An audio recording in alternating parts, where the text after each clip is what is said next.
Hey, what's up guys, and welcome back to another video. Today I'm going to be doing a story time video with my mum. She's going to be telling me what her life was like back in the day when she used to be a child. So yeah. Mum? Yes, Evan. So can you tell me what your life was like back in the day? At what age? Age 1 all the way to age adult. Oh, So what, in fact age 0 all the way to 18. What happened the first day you were born, Mum? the first day I was born, I'd be born at 9 o'clock in the morning at Leicester Hospital. I was born 2 months premature. I weighed under £5, so I had to stay in hospital until my weight was made up to £5, and then I was allowed to go home. Yeah, and what happened when you was 1? When I was 1, I was with Nanny Sue and Great Nanny. They used to share care of me. Yeah, what else? And a lot of the time I used to live at Great Nanny's after that. In the say the first year, I was in a flat at Melton Road, just near. I want you to hold the camera. Please, Mum. Please, Mum. And explain about what happened when you got older and everything, like when you turned 3 and that. No, up until after I was born, I was in a flat with my mum, with shared care with my great nanny, in a flat down Melton Road, which my mum thought was haunted. My first memories were as a baby in the flat at Melton Road, and I was in. My bedroom was, there was a kitchen, then there was a long corridor, and my bedroom was on the left hand side with a cot in it, a white cot, a yellow crocheted blanket, and I had a teddy bear stuffed raccoon toy whose name was Jimmy Beans, which my dad's dad, Derek, who's passed now, bought me. And they're my earliest memories when I was relatively newborn. And my mum was convinced that that flat was haunted and that there was a ghost of a lady that used to watch over me in the flat after my mum had not long given birth to me. She said the ghost that my mum spoke to says, "Don't worry, you can go to sleep now." Ghosts don't exist.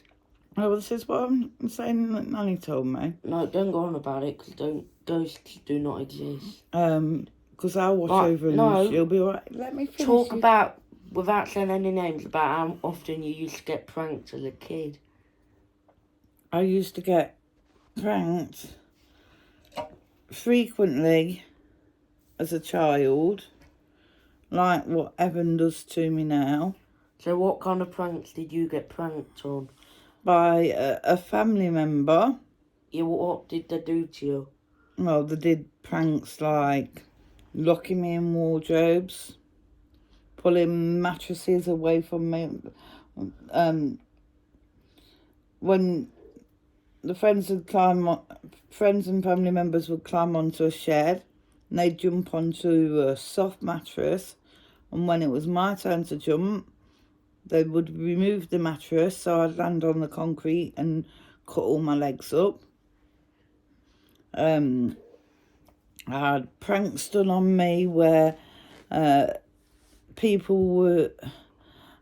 friends and family members were pretending that there was somebody in the house scratching the cupboards up and...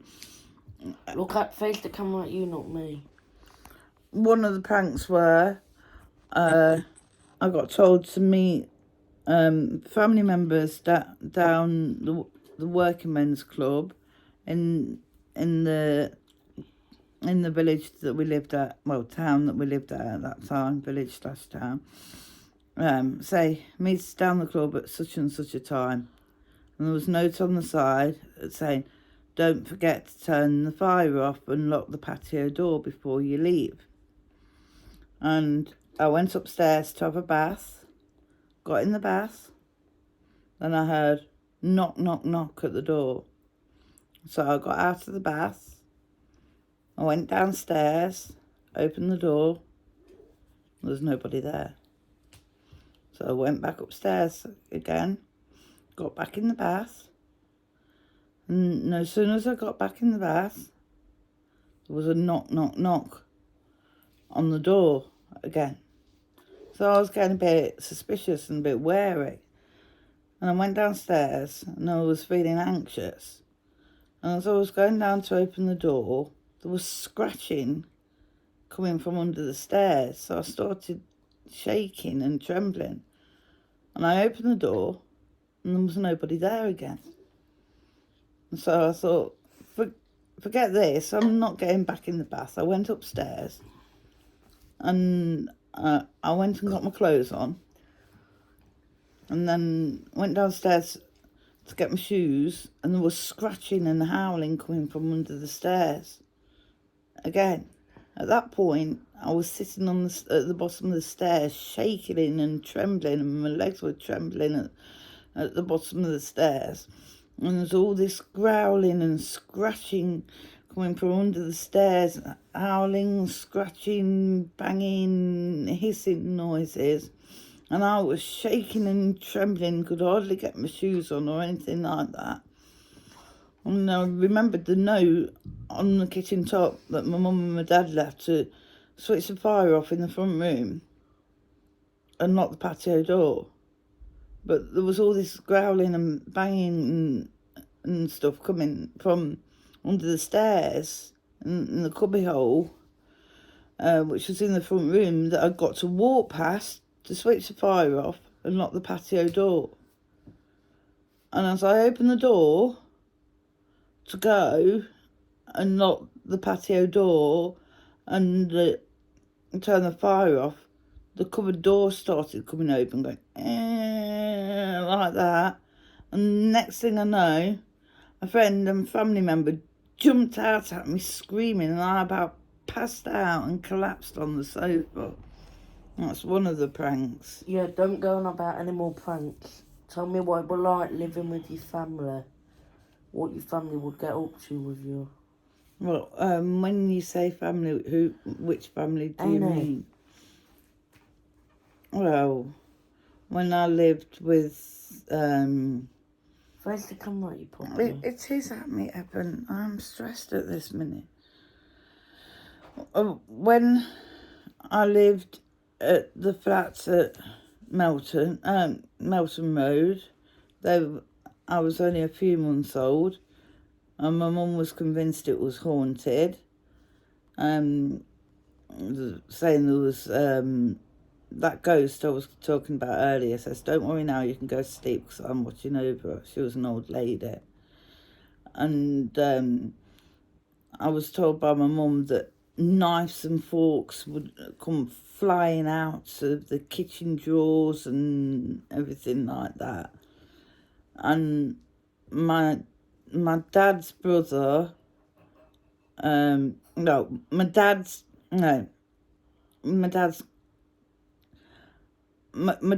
dad's brother, should I say, I'll correct myself there, went and visited the flat because he was a psychic medium, and to say that it was haunted. And not long after that, we moved out from there to Syston. And then I had shared care with my mum and with my great nanny. We moved to College Road in Syston, near a brook. And while my mum was working at the taxi office, I used to stay with my great nanny a lot. And I ended up going to Willowbrook school and Mrs. Mee's nursery class, then Mrs. James's class at Willowbrook, and stayed at my nan's a lot, Evan's great nanny. And after finishing Mrs. James' class, I went to St. Peter's and St. Paul's in Syston. This is when we lived at College Road first. Don't go on about where you lived. What else do you want me to say? Say more about when you started going through puberty and that. Well, How it made you feel and everything. I went through puberty around 13. But my mum used to explain to us what the birds and the bees were. In other words, what puberty is. That's Mum, a don't go on colloquial about it on camera. term. Well, you just asked me to. Well, don't go on about body parts. I haven't mentioned her body Well, parts. Well, Mum, let's first come at you a minute. You did something naughty when you were age 14. So look at me what that was. Oh, You started. pardon? You started to What? smoke. Oh, at age 14, yes, I And started. that's against the law. I started The to legal smoke. age to do that kind of stuff or whatever. Or if someone wants... Like, guys, don't smoke. It's really bad for you. It was peer pressure. Unless Back in someone the wants... God. Unless someone wants black lungs, don't smoke. It was peer pressure back in the day. The age would be 16 to 18 or something like that. A lot of my friends used to, and they'd say, "Come on, have a drag of this," and eventually I'd have a drag and have a drag, and before I knew it, I'd be smoking. Don't listen to the press with me. Well, it's a bit late now, Evan. That was way back when I was 14. So you've smoked for 33 years. Yeah. That is ridiculous, Mum. And you've not even tried to stop, have you? I have, Evan. Except for like once. No, it's been way more than once. Evan, I tried to restrict myself down a while back. Well, look at your teeth for starting. I'm not being rude. Show the camera your teeth right now. No, I do not want to. So, Please look don't at, ask me to. face the camera at you. Show them your teeth. I do not want Just to. show. No, I'm not I don't. pressuring you. Just show the camera your teeth, please. No, I do not want to, Evan. And that is my choice. If I say no, I mean no. I don't mean yes. Well, And my teeth isn't purely due to smoking. It's because I've got a misaligned jaw, a misplaced bite, and things like that. Yes, smoking doesn't help. It hasn't been the cause. But Evan thinks it's purely smoking, which it isn't. alright, what happened? What else happened when you went through puberty then? Go on about it. When I went through puberty, my mum told me what to expect. And when I stayed at my great nanny's, and I started my menstrual cycle, which is a period that ladies have. That's not appropriate for YouTube, so don't say anything more than that on that Yeah, cycle. I'm just saying she prepared me on what to do. But it still came as a shock to me, even so, because of the body changes. Yeah? Now, what else would you like to know? What you did at school. At which school? In class, in the most recent school. No, the In first? the most recent school you went to. Well, that would have been Reek Valley. Go on 'Cause about that. Reek Valley, I didn't like the teaching style so much. as I did at the previous school, which was Roundhill, because there was a change in the style of teaching, changing teachers, different teaching style completely to what was used to around it. But and after that, I went to college, and I bettered myself, and I got Achiever of the Year awards, distinctions, and I pushed myself harder and harder, and just got better and better to what I did. What else got better and better?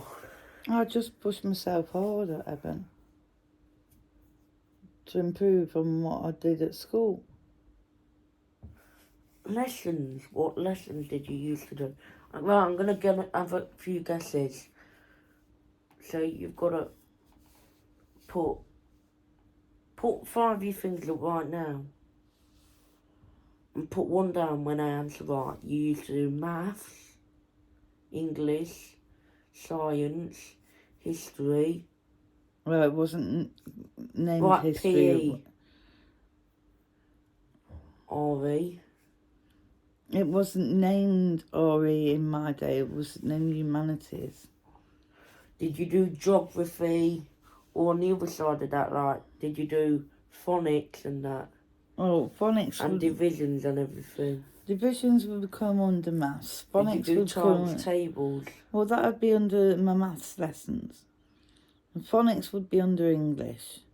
The geography and the like would be under the RSE and. Did you do PSHE? And things like that were all under the. Did you do careers and that? Humanities. Did you do careers? Careers, like when you want to get a job or whatever? Yes, later at school. Did you get to the point where you wanted to do one of the jobs? Oh, I went after I left school, Evan. I did get a job, but I went to college as well. What was the job? I worked at the Brush in Loughborough. A restaurant? No. What is it then? Brush Electrical Machines. I worked in different departments there. So were you an electricianist? No, I was working in the admin side of things. Administration. Which is that I'd work on the reception in some places, read the graphics, post, mail handling, all different departments of the admin side of things, whilst also doing MVQs and diplomas and stuff at Loughborough College. I went as a YT whilst working at the Brush, and then I went to Loughborough College. YT meaning what? Pardon? YT meaning what? Like a youth trainee, young trainer sort of thing. Yeah. Or did you go on at school about? Did you get to online safety? Well, back in the day, Evan. How to stay safe online? Back in the day when I was at school, the internet hadn't come out. Oh yeah. When I was at school, it was more old-fashioned technology. The internet had not gone live, the World Wide Web, when I was at school. That was not till later, when I worked at the gas board. I went live with the internet, the World Wide Web. Anyway, I've got to ask you a question. I know you did it once on YouTube, started a channel. I didn't upload much, but look at the camera. Look at the camera, your whole face. And be honest, are you working on being a YouTuber again? No. Why? Because it's more your thing than it is my thing, Evan. No, but are you kind of working on it? No, because it's more your thing than it is my thing, Evan. Why did you used to do it then? I didn't really I only did that because you asked me to. Not because I wanted to, because you asked me to. There's a difference. If you did do a YouTube channel, start one now. Yes, Evan. As in that, as in I meant started one now. Yeah. How often would you upload? I don't know, Evan. If you had a guess, a scheduled guess. Not a right or wrong answer, a guess. I don't know, because it's not something I'm planning on doing. So I haven't got an answer for that. Right, now it's your turn to speak. No, it's your turn to speak. No, I'm finished speaking now. Right, Evan. but you've nearly done. There's one more topic I want to get off my head with you. What's that?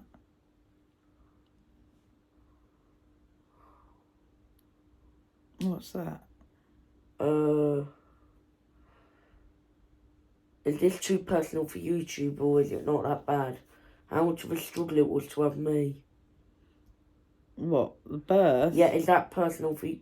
It is personal information, but your birth was very complicated, and I had 52-hour labour Right, with tell lots of everyone what happened complications. No, I don't want to go into specifics. Not specifics, but quite a bit of what happened. I had a 52-hour labour, semi-dry labour, right? Forceps, 1-2s, cut open, stitched, lost loads of blood, and all sorts. Evan, there's more, but I don't want to be graphic on camera.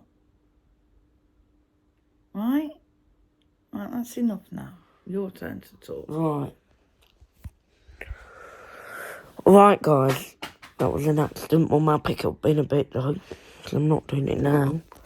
Alright, guys. As you've heard...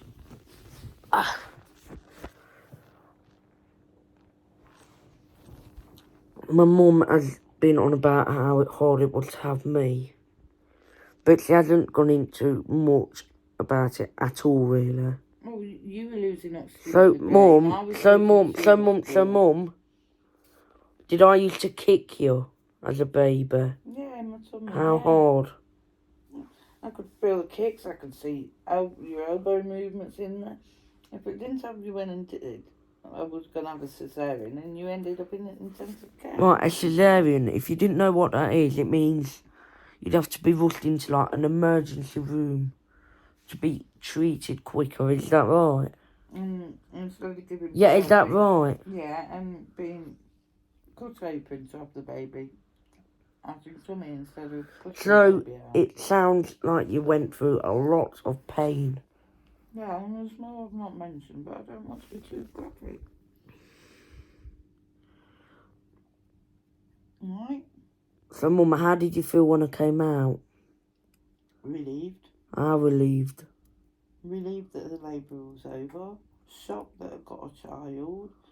Happy. In pain. All different feelings, all at the same time. So, guys, if you didn't know about this, a few years back, or about, what was it, 20 years ago? No, 15, was it about 20 years ago this happened? 27th of December 2020. No, I'm not on about me being born. But a few years or months or weeks or days before that, don't say anything, my mum was told she couldn't get pregnant by a doctor. She was told she couldn't have babies or anything. And then a few days, weeks or months or years later, she had me.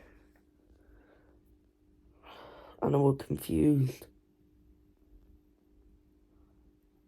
What are you confused about, Evan?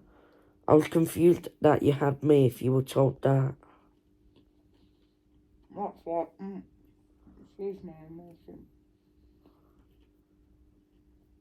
That's why I'm so shocked. Shouldn't been so cool. Talking with your mouth full. Yeah, that's lessons she's not learned since she was a kid. I think she has the kind of mother that don't want to waste her time telling her to not talk with a mouth full. of food or anything. And it really annoys me because she does it constantly. It's like she's a 2-year-old doing it. And it's really annoying. She's got to have like lessons how to stop doing it because it really annoys me. But yeah, off that topic, what else happened when you were young, Mum?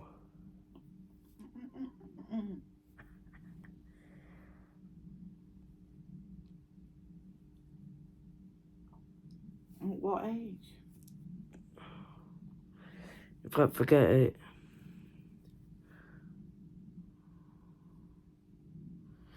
Did you used to get weird dreams as a kid? Yeah, as a child, yeah. Oh, yeah. Tell them about what happened with that Ouija board you did. Oh, I did a Ouija board at the park. Not at the park, sorry, I said that wrong. At the cemetery.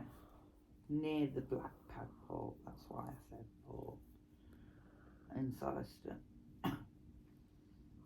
When it was dark, there was a group of us. I went in one of the alcoves in the cemetery, just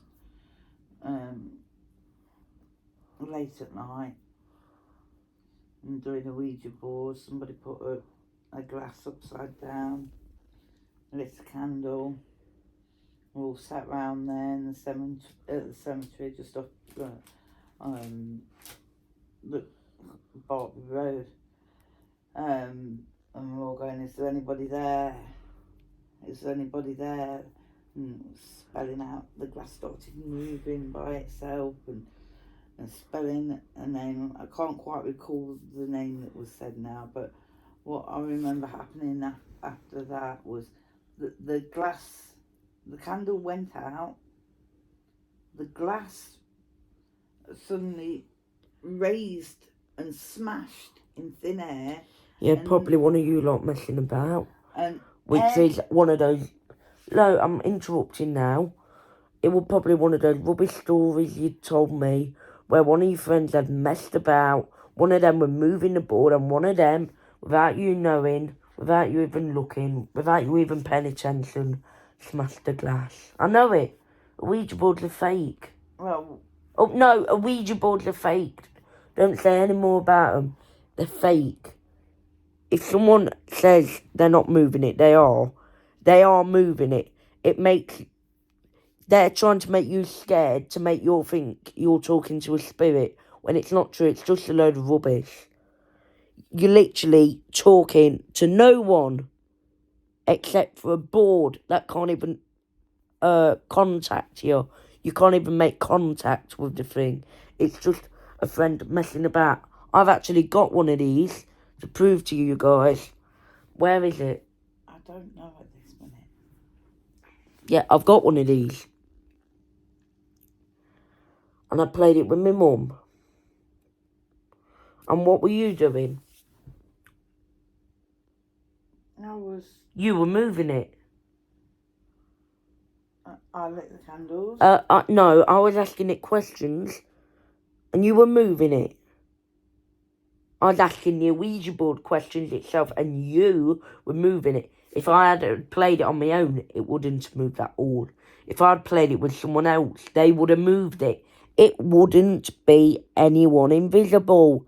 There's no such thing as ghosts.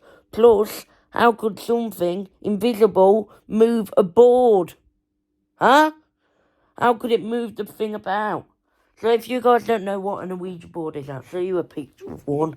Seems as I've not got it anywhere where I can find it. I'll show you a picture of one right now.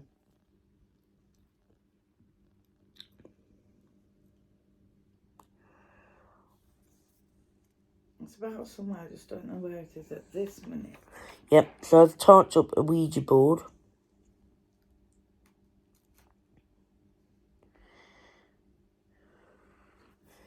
This is a picture of an Ouija board. You have that to represent the, what's it called? That you move it around. What's the name of it? It's like a pointer. Right, you have the Ouija board controller, whatever you want to call it. that thing basically. You play it with 2 people normally, like that. And if the other person, in fact no, that was 4 people. If the other person plays it with you, they just try to take the mother flipping meat and move the thing around. Like, literally, you sat down playing it, right? People sometimes that play it believe in ghosts, yet the person who were doing it near them moved it about and said it weren't them when it was them. How can something that's not in the room move a board? Huh? How can something that's not in the room move a board? Plus, it's fake. There's no spiritual connection. I know there's letters on the board, but that is to scare people. It's other people spelling the stuff out. So if they ask, oh, is there a spirit in the room? The other person would move the board and go to either yes or no, mostly yes. And it would say yes. I'm like, no, it's you moving it about, mate. No one else. Something again. If I asked the Ouija board to come and take one of the pets away, would they? No. They would do nothing. It will just be there. And I shouldn't be saying there because there isn't a day. It's a board with an actual part of it that controls the board. You literally just move the thing about to spell things. And it says yes, no, A, B, C, D, E, F, G, H, I, J, K, L, M, N, O, P, Q, R, S, T, V, W, X, Y, and Z. It's rubbish. And it says 1, 2, 3, 4, 5, 6, 7, 8, 9, 10, 0. What is what I mean by that? And you get those kind of people who are like, oh, I'm scared. I don't want to play the board because I don't want any spirits to break into the house. No such thing, mate. If I asked a spirit to come in this house and take a book away from me, would it? No. Just like my mum, she was moving the board the other day. In fact, no, a few months ago when I played it with her. I was asking background music on YouTube. She were moving it, weren't you? Some of the time, yeah. All the time. No, don't try and take me as a joke. Were you moving it every time? Not every time, some of the times. No, Yes. Other times, no, it was every time. Don't lie. No, some of the times, yes. Other times. And you have another game, right, called Charlie Charlie. If you guys have heard of it, where you have 2 pencils, right, on top of a piece of paper in a cross shape. And if you literally ask it a yes or no question, you only write yes, yes, no, no. And you ask it a yes or no question like, Charlie, Charlie, are you a spirit? And you'd ask that, and when people do videos of it, there would be someone under the thing blowing the pencils. So how the hell can someone ask a question that the paper wouldn't even ask when someone else is moving the pencils to say one of the answers? It makes no sense. It is actually nonsense what people say about these horror games online. It's not real, guys. Don't believe it at all. It's fake, all of it. So 3M challenges. I'm going to delete that Siri one I did after this video because that was fake. I faked it, say some of the scary things it said. So, yeah, that's going to be deleted when this video is done. And yes, guys, if you enjoyed this video, remember to leave a like. In fact, no, hang on. Some people watch horror movies like It, Annabelle, Chucky, Slenderman. And they believe it's real. No, it's not. It's all staged. It's someone dressed up as a scary character playing. And yes, guys, if you enjoyed this video, remember to leave a like, subscribe, leave a comment if you're new to the channel, and I'll see you in the next video. Peace out.